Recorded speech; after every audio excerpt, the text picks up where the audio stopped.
अस्सलामु अलैकुम my social media family. उम्मीद करती हूँ कि आप सब लोग हिफ्ज़-ओ-अमान से होंगे, खुशबाश होंगे। सियासी तज्ज़ियों और तबसरों के साथ आपकी खिदमत में हाज़िर हूँ। इस वक्त जो सबसे पहली और बड़ी ख़बर आपके साथ शेयर करने जा रही हूँ जनाब, वो ये है कि इमरान खान ने उन तमाम लोगों को एक बड़ी शट अप कॉल दी है। उन लोगों को शट अप कॉल दी है जो कोई भी बुशरा बीबी के ऊपर उंगली उठाएगा, चाहे वो पार्टी का कितना भी दरीना साथी क्यों ना हो, चाहे वो लॉयल्टी में कितना ही आगे क्यों ना जा चुका हो, लेकिन उसकी इमरान खान के दिल में और उनकी पार्टी में कोई भी जगह नहीं है। और इसकी जो सबसे आला और सादा तरीन और रीसेंट मिसाल है वो है जी सलमान अहमद। सलमान अहमद जो है, उनकी पीटीआई की बुनियादी रुकनियत को फाइनली ख़त्म कर दिया गया है। इससे पहले आप लोगों को याद होगा कि डी चौक में बुशरा बीबी जब भाग गई थी अली अमीन गंडापुर के साथ, तो आप लोगों को अच्छे तरीके से याद है कि पार्टी के बहुत सारे लोगों ने बुशरा बीबी के इस कदम के ऊपर जो है वो काफ़ी तनकीद की थी। लोगों ने बहुत सारे सवालात पूछे थे कि बुशरा बीबी जो ये कहती थी कि डी चौक में अगर हर शख्स भाग गया, अगर हर शख्स छोड़कर चला गया, तो आखिरी सांसें लेने वाला जो शख्स होगा वो खुद होगी। लेकिन सब लोगों को इस बात पे एतराज़ था कि फिर बुशरा बीबी क्यों भागी, बुशरा बीबी गंडापुर को लेकर क्यों भागी। फिर उसके बाद बुशरा बीबी का एक बयान सामने आया था जिसमें बुशरा बीबी ने ये कहा था कि वो भागी नहीं थी, बल्कि उनकी गाड़ी को अकेला बेयारो मददगार छोड़कर हर शख्स फरार हो चुका था और वो 12 बजे तक, दोपहर तक इंतज़ार करती रहीं। फिर उन्होंने कहा कि उनको आधी रात हो गई, वहाँ पर कोई उनको लेने नहीं आया, कोई उनको छोड़ने नहीं आया, वहाँ पे हर बंदा उनको छोड़ के जा चुका था। और उसके बाद बुशरा बीबी ने कहा था कि फिर वो वहाँ से जाने पर मजबूर हुई। लेकिन बाद में बुशरा बीबी की जब फुटेजेस सामने आई तो पता चला कि वो खुद अपनी मर्जी से गंडापुर की गाड़ी में बैठी और दिन दिहाड़े बैठी, और ये कि कोई गाड़ी उनको छोड़ के नहीं गई थी और गंडापुर उनके साथ साथ थे। ऐसे में जो सलमान अहमद हैं, मेरे उनसे लाख इख्तलाफात सही, लेकिन ये सवाल अगर उन्होंने बुशरा बीबी पर उठाया था तो खान साहब तो ये कहते थे ना कि जनाब बाकी पार्टीज़ पे हम इसलिए तनकीद करते हैं क्योंकि वो करप्ट हैं, क्योंकि वो चोर हैं, क्योंकि वो ख़ानदानी बादशाहत को लेकर आगे चल रहे हैं, उनसे कोई सवाल पूछने वाला नहीं है।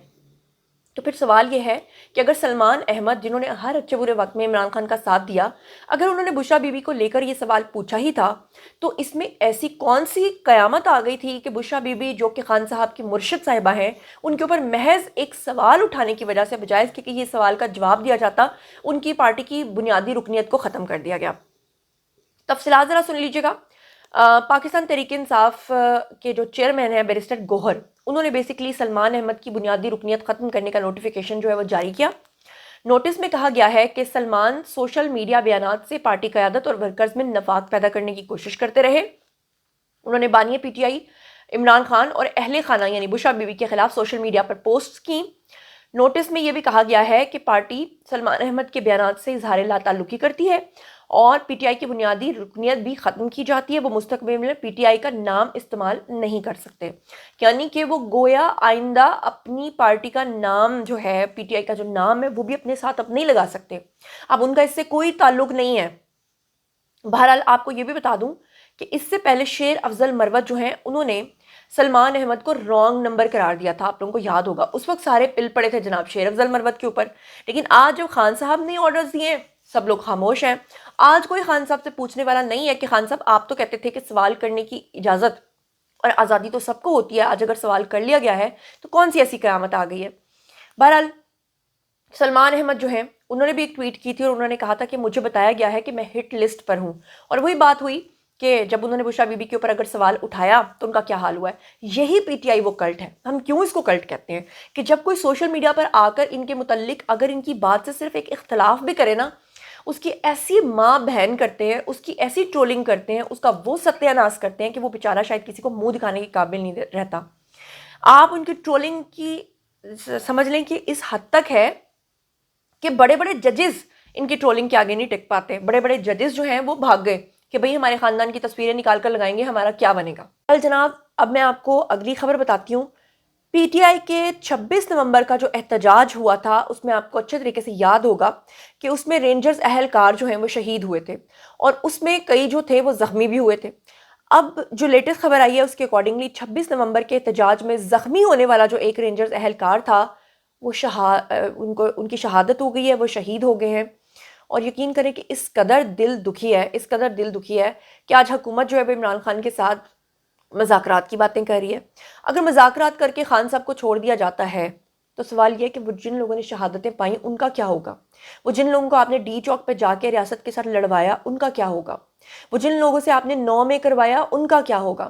وہ جن کے گھر والے سال سال سے رو پیٹ رہے ہیں اور ان کے بچے جیلوں کے اندر بیٹھے ہیں، پھر وہ کہاں گیا؟ وہ پھر آپ کے مقاصد کیا ہوئے؟ اس کا مطلب تو یہ ہوا نا کہ آپ ہر ایک کو اپنے مقاصد کے لیے استعمال کریں۔ اسی لیے کہتے ہیں کہ سیاست ایک گھورک دھندا ہے، بعد میں یہ بڑے بڑے سب آپس میں مل جاتے ہیں، میرے آپ جیسے جو ہیں وہ پیچھے رہ جاتے ہیں۔ بہرحال آپ کو بتاؤں کہ پنجاب ریجنز کے لانس نائک تھے محمد تنویر، وہ اس دن جو ہے وہ شدید زخمی ہوئے تھے اور اس کے بعد وہ کوما کی حالت میں چلے گئے تھے۔ لانس نائک محمد تنویر کے سوگواروں میں ان کی شہادت ہوئی، تو ان کے سوگواروں میں ان کی اہلیہ ہیں، ان کے 2 بیٹے ہیں اور 3 بیٹیاں شامل ہیں، 5 بچے، ایک اہلیہ۔ سوچیں وہ جو شخص اس 26 نومبر کے دھرنے کی نظر ہوا، اس کا کیا قصور تھا؟ جس کی جان چلی گئی اس کا کیا قصور تھا؟ میرا ایک سوال ہے۔ اور بعد میں پھر پوچھتے ہیں کہ گولی کیوں چلائی؟ افسوس کی بات یہ ہے کہ ہماری حکومت اتنی نالائق ہے اس معاملے میں، باقی سارے کام معاشی لحاظ سے آگے بڑھنا یہ سب چیزیں ان کو آتی ہیں، لیکن اس پروپیگنڈے کا جواب دینا ان کو نہیں آتا، بیانیہ بنانا ان کو نہیں آتا، لوگوں کے ایموشنز کے ساتھ جڑنا ان کو نہیں آتا۔ ان کو بس اتنا پتہ ہے کہ خود کو ڈیفینڈ کرنا ہے۔ اور پی ٹی آئی کو دیکھیں کہ وہ لوگوں کو شہید کر کے، اداروں پہ حملہ کر کے بھی مظلوم بن جاتے ہیں اور ٹرینڈ چلاتے ہیں کہ گولی کیوں چلائی۔ سبحان اللہ۔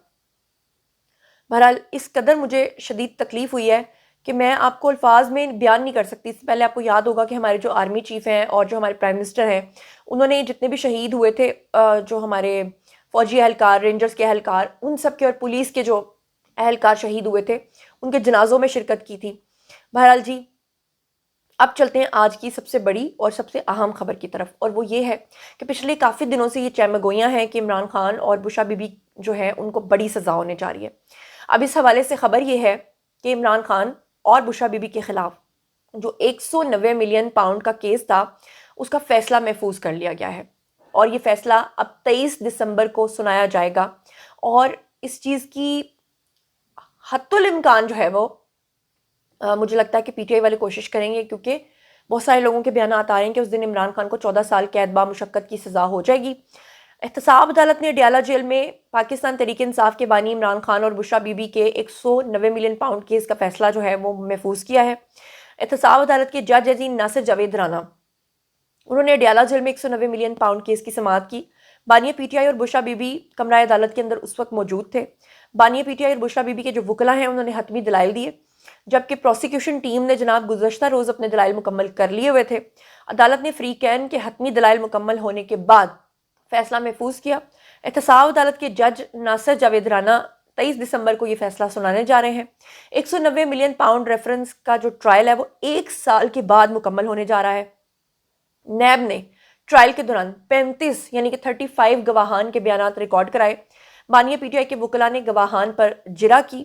190 ملین پاؤنڈ ریفرنس میں اہم گواہان سابق پرنسپل سیکرٹری اعظم خان، سابق وزیر اعلیٰ پرویز خٹک، سابق وفاقی وزیر زبیدہ جلال، انہوں نے یہ تمام جو بیانات ہیں ان کو ریکارڈ کروایا۔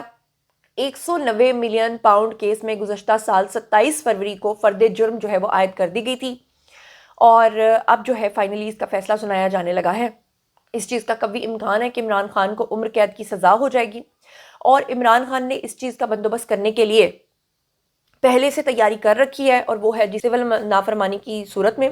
سول نافرمانی کی تحریک جو ہے اس میں انہوں نے کچھ حد تک کچھ دنوں کے لیے وہ ناکام تو ہو گئی ہے، لیکن خان صاحب نے اس کو دوبارہ سے ایک نئی لہر کے ساتھ شروع کرنے کا فیصلہ کیا ہے، اور اس کا جو سب سے بڑا نتیجہ ہے خان صاحب کو سزا سنانے کا، وہ آپ کے سامنے ہے کہ کس طرح سے امریکہ نے پاکستان پر جو ہمارے ایٹمی اثاثے ہیں، وہ اس کے جو 4 سپلائرز ہیں ان کے اوپر پابندی لگا دی ہے، بیلسٹک میزائل کے اوپر پابندی لگا دی ہے۔ اس کے باوجود پاکستان نے کہا ہے کہ جی ہماری طرف سے آپ کو ہے جی وہ کیا کہتے ہیں، کس چیز کا ٹھینگا، خالہ جی کا ٹھینگا یا پتہ نہیں کس چیز کا ٹھینگا، کہ ہمیں کوئی فرق نہیں پڑتا، آپ نے جو کرنا ہے آپ کر لیجئے، اور اسے کہتے ہیں صحیح معنوں میں ایبسلیوٹلی ناٹ۔ تو جناب یہ اہم آج کی 3 خبریں تھیں جو میں نے آپ سے شیئر کی ہیں۔ باری ہے جی آپ لوگوں کی آئی کامنٹ سیکشن میں، اور بتائیے آپ اس بارے میں کیا سوچتے سمجھتے ہیں۔ جو کچھ بھی آپ سوچتے اور سمجھتے ہیں آئی کامنٹ سیکشن میں شیئر کیجیے، پرسنلی جواب دوں گی۔ مزید خبریں، ولاگز، انٹرویوز اور سیاسی تجزیے جاننے کے لیے میرے ساتھ کنیکٹڈ رہنا ہرگز مت بھولیے گا۔ چینل کو سبسکرائب کر لیجیے گا۔ اپنا بہت خیال رکھیے گا۔ اللہ نے کے بعد